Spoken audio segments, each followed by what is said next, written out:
Some families may get lucky today to see some loved ones after almost 7 weeks. For some families, the horror may come to an end. Welcome back to the Rent Network. I'm David Solomon. He is Stuart Brisgell. We're diving every Monday, Wednesday, and Friday into very raw, and this is what it's been for the last 7 weeks, and unfiltered issues. And we've been focusing on the news in the Middle East because that has absolutely dominated wholeheartedly the entirety of the news cycle. Normally, we do talk about other things, pop culture, politics, and so much more. And we'll get back there when and if this bloody thing kind of cools down because it ain't going away. We always deal and dissect with absurdities in life. And boy, oh boy, are we talking about deep seated issues. We've gone from racism, which has really popped up really harshly in the last number of weeks, to stupidity that comes out of the mouths of babes. What I mean by babes, I mean media, politicians, actors, and the like. And today is one of those examples. So sit back as we dive in today. Stuart, the Hamas is being painted as this altruistic organization all of a sudden by some of the most vile media folks who need to paint Israel as the aggressor. Let me remind everybody, we've been saying this practically every single issue. On October the 7th, the Hamas and their Palestinian barbarians crossed illegally into Israel, murdered over 1,200 people in the most barbaric, horrific ways that many in the world are denying ever happened, that it was Israeli propaganda. But at the same time, what cannot be denied is over 240 individuals were taken hostage by these same barbarians. And the deniers today are going to have to ask, Stuart, I'm going to have to ask myself today, what are these deniers going to deny today? That there is some sort of agreement. And I leave it with some sort because doing the deal with the devil doesn't mean it's going to happen properly. And I mean that Hamas, not Israel. So you haters can say what you want. But 50 women and children may go home over the next 4 days. But this exchange, Stuart, is yuck. And that's the nice way I could put it. So, Stuart, what's your thought process on this? Well, let's first say that let's hope that there are 50 families that are reunited with their women and children that were abducted, kidnapped. Okay? When someone breaks in your house and steals your possessions, you are victimed, right? When your women and children are raped, you are torn. You know, however, it has seemed to have been forgotten from the media that it has already been told, reported from those that were there, present and accounted for, that women and children were raped, murdered in front of everyone's loved ones. So this isn't fiction. This isn't Hollywood. In fact, where is Hollywood?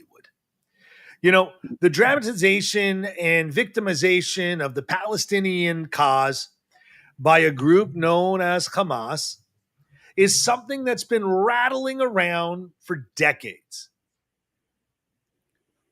Is there any benefit on releasing 150, as you so put it clearly, convicted felons? Oh, hang on a second. Whoa, whoa, whoa. These are women and children, Stuart. Okay. If a child throws a knife, a gun, a bullet, a Molotov cocktail, attacks, Stuart, how old are these children again? What's the these definition of children, child? that Under child, 18, age Stuart. 18. Correct. Yeah. So what Correct. child is a 16, a I was 17 year old? trying to get there, David. It's trying to get there. So let me ask you a question. If your grandmother, Bubby, Safta, whatever, decided to get knifed by a woman, she's convicted, put into jail. This is the type of people that are being removed and will be martyred as a result. They will be praised. They Martyred. will have a victory over everyone on their 150-person release of people that will go likely to do the same thing all over again And get money for it. and get paid by the Hamas government, who gets money from the Ayatollah Khomeini, which also, by No, the way, Stuart. No, Stuart. The money is not but from the Khomeini family, from Iran being paid to the terrorist families, my friend. no, It comes from US dollars. It comes from Canadian tax dollars. It comes from the European Union's tax dollars. It's money that was funneled to. in addition to, okay. I'm not going to take this broadcast to try and sully, the good faith aid that our governments think they're doing. I'm trying to focus on the worldwide terror organization. So we're releasing these 150 terrorists for 50 souls that had no part of any military operation whatsoever. To what end? What do you think is going to happen in 4 or 5 days? We already know that Hamas people were trying to go north, that were stopped. The massive network tunnel, which, by the way, this is what our governments, American, Canadian, European, were providing, money and resources so they can build schools with this concrete, build homes with this concrete. But instead, they built tunnels. To what purpose? Not like Montreal, New York, Chicago, an underground system so that they may travel freely and safely and out of the desert sun. No. So that they may cause carnage, death, and destruction and hide like cowards they are. Someone that I know lives in Israel said to me, we need to start pumping cement into these tunnels to incarcerate and encave everyone subterranean. Because anyone who's still subterranean would likely be a member of Hamas, because it's the only place they have to hide. We're giving them 4 days to come out and get a breath of fresh air, take food that was destined for those that are truly displaced. And by the way, these people that are displaced don't have to be. Egypt can open their borders like Canada does, like United States does, like France did, England did, Germany did, every country on the planet. But Egypt refuses. Jordan refuses. Why? These are likely descendants of citizens of Jordan and Egypt, some also of Syria. But their return home is denied. But wait a second. The Israeli government's giving 150 people that are known convicted terrorists in a democratic society. Wait a minute. Stuart, I mean, like David, you're not even asking me this question. What do you mean they're convicted by a democratic society? It's Israel. It's a colonial power. All of these talking points are the most absurd that I've ever heard in my life. And the only way America or Canada will ever understand this is by another September 11th. They haven't learned their lessons. Planes into towers, into parts of Pentagon.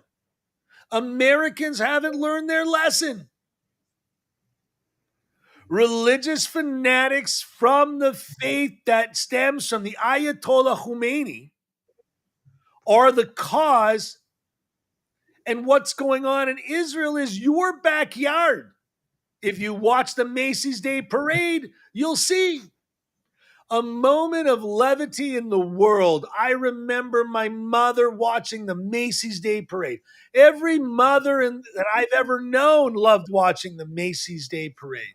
As a kid, maybe less so today with digital age, but to decrease and deface the Macy's Day Parade is absurd. These are people that cannot negotiate in good faith. I am hopeful that these 50 souls will be reunited, but knowing there's another almost 200 that are missing. And by the way, it's already known that Hamas contracted out this whole thing. So it's not even we're dealing with Hamas, we're dealing with factions that may be more fanatical. And they're not allowing the Red Cross, the Red Crescent to see these people. Do you know why, David? Why, Sure. David, is no one allowed to view and verify? You tell me, Stuart. Go ahead, Stuart. Give me your theory. David, listen. Number one, the Hamas media agency says they are our guests. Any one of you that thinks they're guests, I want you to volunteer to be Hamas's guest, just like the 240 have been.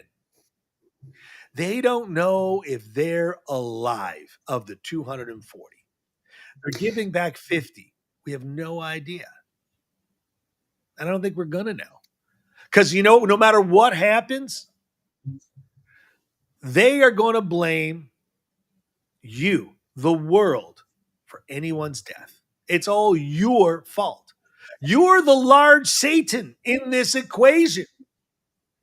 You are the large Satan, not Israel. Israel's little Satan. It's the first domino they have to get rid of before they continue their plan. David, I'm just running on, and you're just Stuart, you've touched on a lot of points there, and I'm just gonna jump on a few. I'm gonna start. Let me just start from the end of what you just said. What we found out not that long ago was actually horrific, based on the interviews, of the captured terrorists that Israel, caught. You're right. This isn't only Hamas; it's Islamic Jihad. It's other factions. They have kidnapped. There's no idea where they are. Some were sold, believe it or not, were sold. Women were sold as sex toys. Sorry to be so blunt, but that's what they were sold for, because that's all that women are useful for in this area, especially as Jewish women. When this is over and they finally recount their stories, it's going to be as horrific in my mind as the stories of the people who came out of the Holocaust. It may not be the length of time that they all endured, but unfortunately, it's going to be horrific. Stuart, the world is incredibly hypocritic, and I'm so upset for the depths of depravity. When we stood on Monday, we were approximately 50 people standing in front of the UNICEF offices here in Montreal. And all we chanted was bring them home. We wondered where UNICEF was. We talked about this on Monday, World Children's Day. We talked about it on Wednesday. UNICEF was quiet. I emailed the president of Red Cross Canada, asking him where's the Red Cross. And he says, "Oh, we've been denouncing this since day one." He didn't say we've been demanding to see the hostages, Stuart. Nope. He says we've been denouncing this. So there is, the fake attitude of we're here to help. Please. Well, that's like to serve and protect on the side of a police car. They've kind of gotten rid of those words now, haven't they? So the incredible thing about this entire thing is that there are approximately 200 some families, not just Israelis, but from other countries around the world, countries. Canadians, Americans, and the like, are waiting to have any information about loved ones that they haven't had in almost 7 weeks. And the world stays quiet. There was an interview on Sky News, Stuart, where they asked an Israeli spokesperson, this exchange of 150 Palestinian prisoners for the ones captured by Hamas, does Israel not value Palestinian lives? Is that the ratio is so low? And the spokesperson visibly was appalled by the question. Like, listen to the question.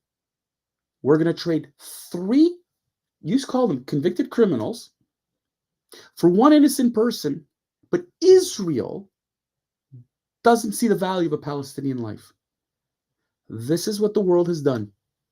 This is how October 7th has been completely forgotten. This is what the world wants to remember, that Israel deserved it. I mean, I don't get it. What is amazing is how the world continues this double standard, that universities continue to get extraordinary funding from these Arab sheiks and whatever to send their spoiled kids to their universities, and can screw up and pontificate whatever they want without accountability, and deny that these hostages either exist. Or you asked where Hollywood was, Stuart. If you didn't hear, Susan Sarandon stood up with Palestinian protesters and said, now Jews know what Muslims feel like in America. Like, this is the mindset of the people today. They're a minority, but they're a very vocal minority. That they don't care if 240 people perish tomorrow.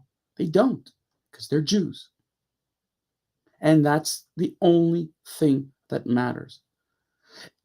Queen's University this week had a surprise event.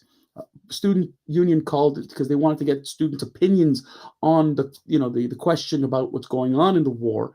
And Jewish students were found out very late. It was almost contrived, this whole damn thing. And the pro-Palestinian, the pro-Hamas side, Stuart, do you want to know what they said? That the Jews are white supremacists and illiterate. That's the statement that they use. This is what they use to put us down. And my son, who was there, was just flabbergasted. First of all, like, what do you mean white supremacist? And you and I have talked about this. Two of his best friends are Ethiopian Jews, so they're as black as they can get. But the second thing was, you called us illiterate, and we're in one of the most prestigious universities in Canada. Just trying to understand that this is what they have done. By using these statements, by continuing to insult and degrade anybody who supports Israel, you devalued the value of these hostages. You devalued October 7th. And I'm not talking about monetary value, Stuart, and I know you want to wrap this up, but you went off on forever. But the sad part is that these 50 families, their journey of hell may only be beginning today. Yeah. I don't know if you're aware, Stuart, but there is a child in captivity that, when released, will find out that his parents are dead. Yep. We know there are others who are going to come back and find out that their family was eradicated. We know that they're going to come back needing not only physical care, but psychological care that is unimaginable. Unimaginable. And you said something about the terror tunnel, Stuart? Yeah, Al Shifa Hospital that many denied was one of those bases. Israel blew up the tunnels yesterday. They just completely destroyed their tunnel system yesterday. And you know what? This is what's got to happen. But Stuart, I'm going to wrap it up with this. Bring them home. Bring back our kids. Bring back our parents. Bring back our grandparents. Bring back the children. Bring them home. This is all we've been chanting since October the 7th. And if you think we don't care for Palestinian lives, absolutely. But folks, don't be wrong. And with this, I'm going to end. The Palestinian humanitarian aid isn't going to go to the Palestinians. Hamas is going to steal the majority of it. The cameras will focus on the token exchanges to make it look good for the cameras. But the reality is Hamas is going to take the majority of that aid and to try to rearm and feed its own terrorists and whatever. Folks, this is far from over. Stuart, last word to you. David, we keep talking about this tragedy. And as we wrap up 20 minutes today, and it's hard to contain this for 20 minutes, is that the only way this will end is a total eradication of Hamas and Hezbollah. Because you know what? The rockets and carnage is still going on in the other part of the country.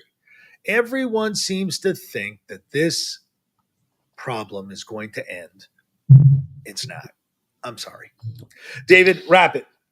Stuart, unfortunately, you're absolutely right. Thank you, ladies and gentlemen, for tuning in again to the Rant Network. We're here every Monday, Wednesday, Friday at noon Eastern. As you can see, this is unedited, it's unfiltered. We just go. All right. No re-edits, no tweaks, no cleanups, no nothing.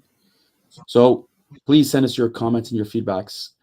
Facebook, YouTube. Come visit us on YouTube. Check out the website, but please go back, check out past recordings, put in your comments. We hope you found real insight into today's dialogue and all of our future dialogues.